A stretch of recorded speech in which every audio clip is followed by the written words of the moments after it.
Hey all, I want to show you some basic knife fighting techniques on the offense, and many of these moves are lethal or can cause serious injury. There's two basic ways to hold the knife. One, this is like the typical street way to hold a knife. You just hold it like this. And the other way, the other basic way that I'll be showing is this way. And I'll show you the advantages and disadvantages of each. This way, it's good for shanking, but it's also harder to do follow-up combinations, and it's easier to be disarmed if your opponent knows how to disarm. My preferred method is this way. This way you could do combinations easier because after you do a slash, you could follow up with another strike. You could do lots of circular motions. An advantage of this type, though, is you have more reach. You can reach farther to your target, as opposed to this.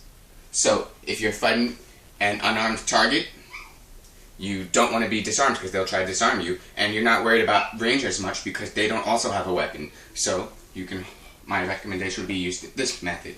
If you're fighting a target that has a weapon, then you would want to have more range. So, my suggestion is that you do this type of method.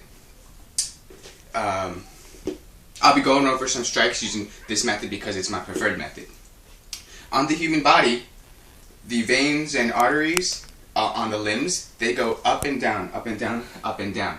So when you do slash strikes, you want to go perpendicular to that. So perpendicular, perpendicular.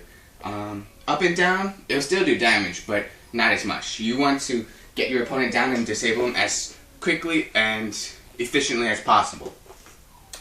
And on the target, here's some things that you could go for. If you go for the face, you're using a knife, sure, it'll do damage, it'll hurt him, it'll disorient him, but he'll still be standing to fight you. He'll still be, if he has enough willpower, if he has enough training, he'll still go at you.